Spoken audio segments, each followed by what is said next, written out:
गंगा नहाने के बाद कोई चेंज नहीं, कोई परिवर्तन नहीं, जैसे थे वैसे ही लौट करके वापस आ गए। उसको गंगा स्नान नहीं कहते, उसको गंगा में डुबकी नहीं कहते हैं। मैं तो कहता हूं गंगा, जब प्रयाग में आप गए ना, महाकुंभ में गए, अरे ज्वालाबाई डुबकी लगाती तो शांतिबाई बन के निकलना था।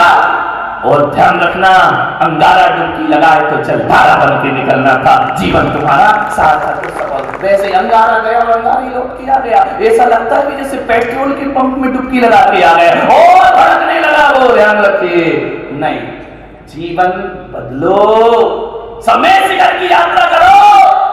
नरक पशुगति उसी की छूटती है। जो समय शिखर से लौटता है तो अपने जीवन में तीर्थंकरों जैसी शांति वापस लेकर आता है। वह नरक और पशुगति का पार नहीं करता। मंदिर जाओ तो जीवन बदलना चाहिए।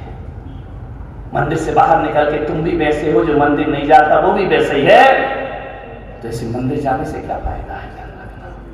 हकीकत में देखो तो शिवलिंग पर जल मत डालो, डालते हो तो डालो। जिनेंद्र भगवान की प्रतिमा का अभिषेक करते हो, घर भर भर के जल डालते हो, तो पत्थरों में जल डालने से शांति नहीं मिलती। अपने क्रोध के पाषाण में शीतलता का जल डालो, जीवन में शांति। घर को बदलो। घर एक मंदिर है। आपसे निवेदन है, रोज मंदिर जाते हैं? कितनी देर मंदिर जाते? बोलो, 1 घंटा। तुम्हारे जैसे खाली लोग जाएंगे 1 घंटा, सिर पटका और आ जाते हैं। किसको फुर्सत रखी थी? चलो मान लेता हूं कि 1 घंटे रहते हो मंदिर में। मंदिर में कोई गुस्सा करे तो क्या बोलते? ये मंदिर है, यहां गुस्सा नहीं करना, यहां लड़ाई झगड़े नहीं करना, मंदिर में गाली गलौज नहीं करना, मंदिर में अपशब्द नहीं बोलना।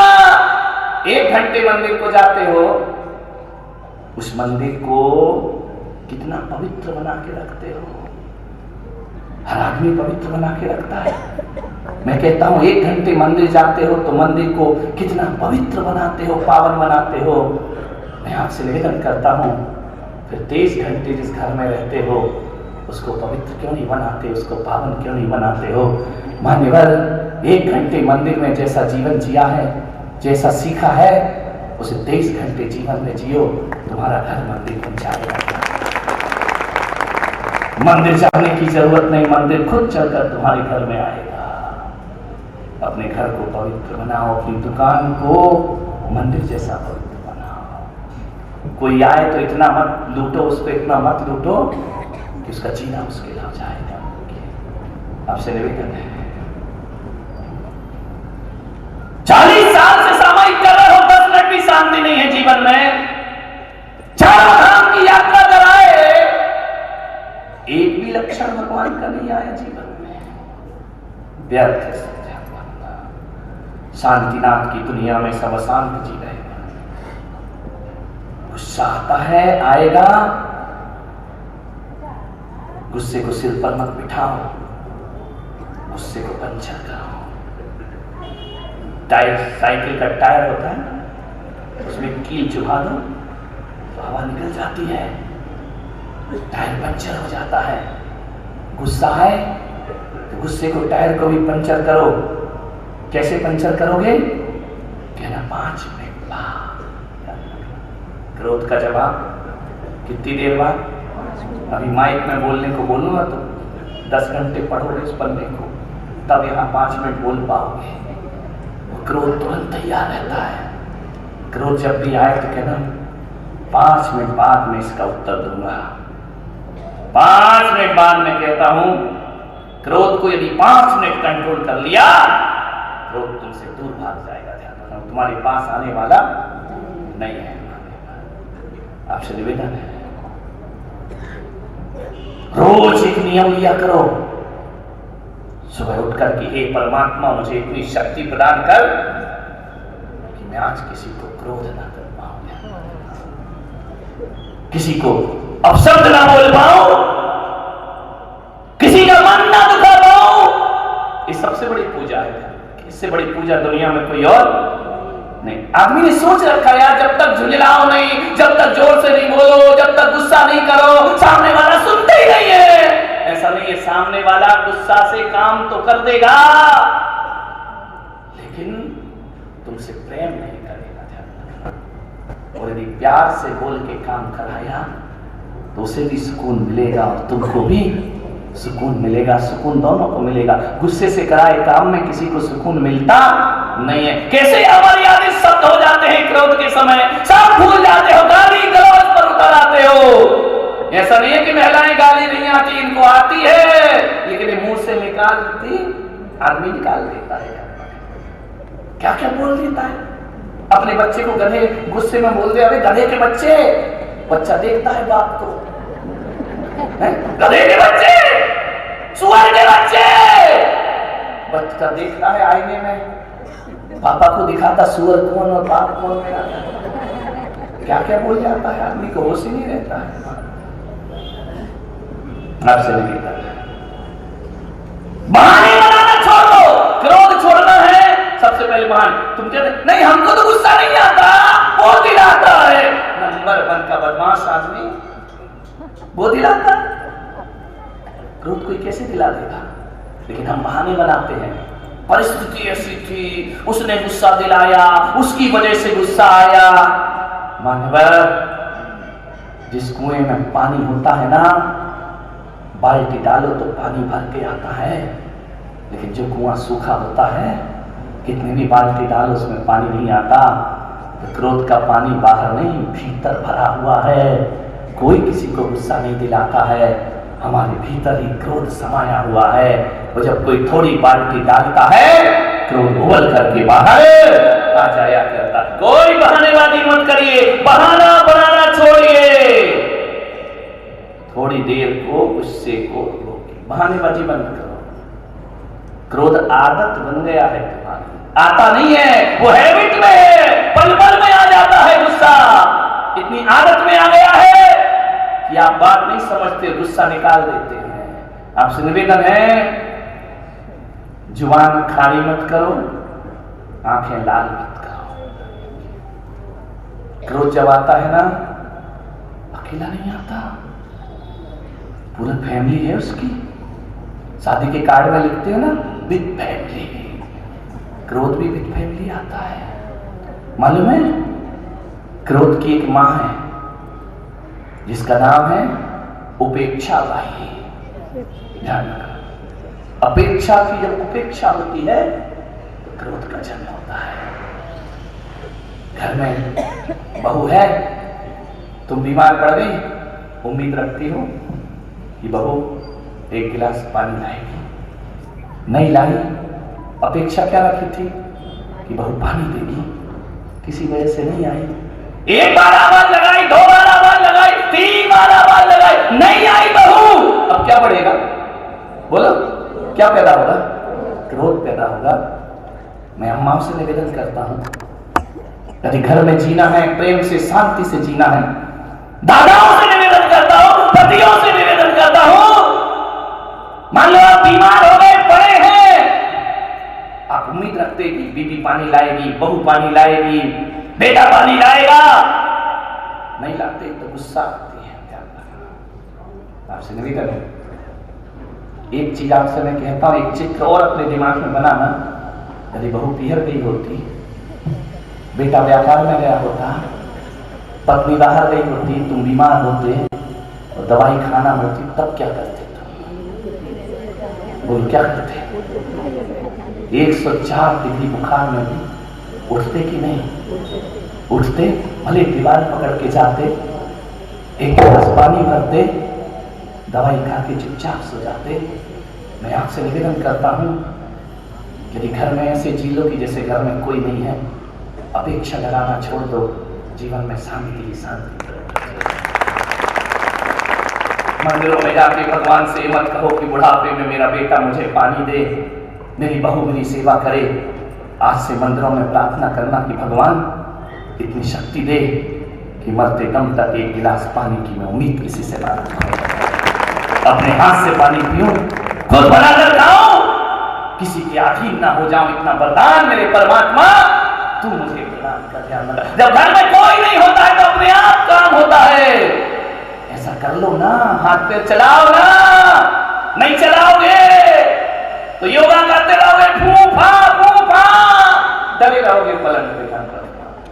हाथ पैर चलाओ। इसी से एक चीज की भी उम्मीद मत रखो। हम संत क्यों खुश रहते हैं? मालिक जो भी दे दे तू कर ले कबूल, तो कभी कभी कांटों में खिलते हैं। क्यों उम्मीद रखते हैं बहू से? क्यों बहू से उम्मीद रखते कि घूंघट डाले? अरे गया जमाना घूंघट घूंघट का। देखो कैसे बिगाड़ रहे हमारी बहू को। देखो मैं बहू को नहीं बिगाड़ रहा, मैं सास को सुधार रहा हूं। बहुएं तो सुधरी में आई है। इतनी उम्मीद क्यों रखते? तुम्हारा जमाना अलग था भाई, आज का जमाना अलग है। नई उम्में लिखेंगे हम मिलकर नई कहानी, हम हिंदुस्तानी का रखना। कब तक पुरानी को जीते रहोगे? निकाल फेंको बाहर उसको। आज की उम्में जीना प्रारंभ करो। मैं महिलाओं से कहता हूं, घूंघट हट गए, कोई दिक्कत की बात नहीं। सर के घूंघट हट जाए तो परवाह नहीं, मर्यादा के घूंघट कभी नहीं हटना। बड़ों से कैसे बोलना है, छोटों से कैसे बोलना है, सिर नहीं ढकती कोई बात नहीं, लेकिन मर्यादा का घूंघट होना चाहिए। मैं इसका समर्थन करूंगा।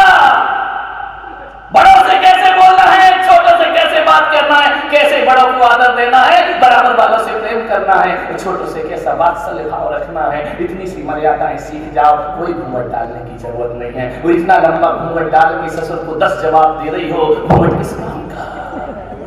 एक ही चार सुनारे घूंघट इतना लंबा। ये घूंघट तो और सहूलियत बन गया गुस्सा करने। मान आपसे निवेदन है, मर्यादा मर्यादा। एक नर होता है और एक नर में कुछ नहीं है। हमारी तरह नंद धड़ंग है, न इधर मात्रा ना उधर मात्रा, ना भी छोटा और ना भी छोटा। और नारी का क्या हाल है? ना के पास एक डंडा, ना फिर एक मात्रा। मात्रा भी कैसी मालूम है? ऐसी जाती है ऊपर गोल घूम जाती है। हे नारी, जब जरूरत पड़े तो डंडे का प्रयोग करना, नहीं तो घूंघट में ढक करके रहना जीवन तेरा साथ। नारी के ऊपर घूंघट है, मर्यादा है। ये वो धरती है, ये वो भूमि है जब पुरुष अपने कर्तव्य से डामाडोल होता है, जब पुरुष किसी नारी में डूबता है और देश का कर्तव्य भूलता है, जब कोई पुरुष कोई नर युद्ध के मैदान में जाने से पहले रूप से स्त्री को देखता है, तो मेरे देश की, मेरे सल उम्र की हाड़ी रानी शीश काट कर कर्तव्य का बोध कराया करती है। मैं उस भूमि पर आया हूं, शौर्य की भूमि है। हाड़ी रानी ने न युद्ध लड़ा है, न तलवार उठाई है, न शत्रुओं को मारा है। उसने अपने पति को कर्तव्य का बोध कराया है। श्रृंगार में मत डूबो, देश की लाज रखो। रूप काम सौंदर्य में नहीं। हम विधवा का जीवन जी सकते हैं, लेकिन हम अंग्रेजों की, मुगलों की गुलामी का जीवन नहीं जी सकते। हमने वो स्वाभिमान और शौर्य पैदा की, शौर्य की भूमि है। मान्यवर, मैं इतने खुलकर प्रवचन क्यों कर रहा हूं? कि हाड़ी रानी की भूमि है, इसलिए खुलकर प्रवचन। इसका शौर्य है, इसका स्वाभिमान है। एक समय में घूंघट में थी, एक समय सिर भी काट के रख देती है और पति को कर्तव्य का बोध कराया करती है। मानिए, निवेदन है आपसे। तो जो क्रोध है उसकी मां है उपेक्षा बाई। उपेक्षा हुई कि क्रोध पैदा हुआ। क्रोध का एक बाप है घमंडी लाल। जहां ईगो होगा, ईगो हर्ट हुआ, क्या पैदा होगा? तो अब मां उपेक्षा बाई, पिता घमंडी लाल। क्रोध की एक पत्नी है, उसका नाम है हिंसा बाई। क्रोध आएगा तो हिंसा से शादी करेगा, मारपीट कराएगा, झगड़े होंगे। क्रोध की पत्नी का नाम हिंसा है। क्रोध के 2 जुड़वा बेटे हैं, जिसका नाम है बैर विरोध। जहां क्रोध होगा वहां बैर भी पैदा होगा, विरोध भी पैदा होगा। और क्रोध की एक नकचढ़ी बहन है, नकचढ़ी बहन, उसका नाम है, तुम्हारी बात कर रहा हूं क्यों, उसका नाम है जिद, जो सबसे ज्यादा तुम में होती है। मैं आपसे निवेदन करता हूं कि पति क्रोध करना छोड़ दे और महिला जिद करना छोड़ दे, तुम्हारा घर स्वर्ग में परिवर्तित। महिलाएं जिद बहुत करती है, आदमी गुस्सा बहुत करता है, ये दो चीजें छूट जाएं, घर को स्वर्ग बनने में ज्यादा देर नहीं लगेगा। ध्यान रखना, ये परिवार को तोड़ते हैं। गुस्सा जीवन को तबाह कर देता है। कौन था मैं? किसी के लिए खाली सूखा भूखंड, तो किसी के लिए मुंबई से अहमदाबाद के बीच आने वाला सिर्फ एक जमीन का टुकड़ा। किसी व्यापारी के हाथ लगता तो हजारों की तरह एक और रिसोर्ट बन जाता, किसी बिल्डर के हाथ लगता तो लाखों और की तरह मैं भी एक टाउनशिप बन जाता। लेकिन मेरे भाग्य में करोड़ों में एक होना लिखा था। मेरे भाग्य में आचार्य श्री पुलक सागर जी का आशीर्वाद लिखा था। नरेन्द्रं फणीन्द्रं सुरेन्द्रं अधीशं शतेन्द्रं सुपूज्यं भजे नायशीशं मुनीन्द्रं गणेन्द्रं नमो जोडिहातं नमो देवदेवं सदा पार्श्वनाथ।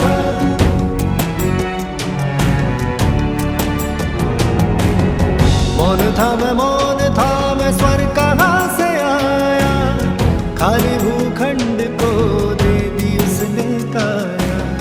मौन था मैं स्वर कहाँ से आया, खाली भूखंड को दे दी उसने काया।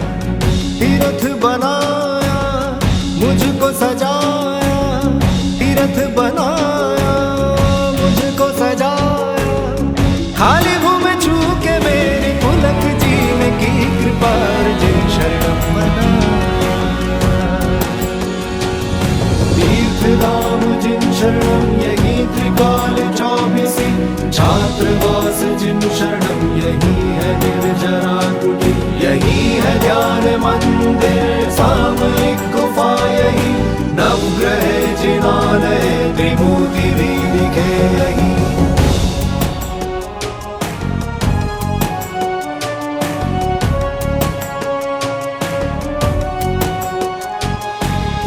पुलक सागर को ये स्वप्न आया, खाली भूखंड ने उनको बुलाया। पुलक सागर को ये स्वप्न आया, खाली भूखंड ने उनको बुलाया। खोई हुई भूमि ने खुद को पाया, बंजर धरती पे पुष्प खिलाया। पारसनाथ के पाके दर्शन, पारसनाथ के पाके दर्शन। खाली भूमि छू के मेरी पुलक जीने की कृपा जिन शरणम बना। जिन शरणम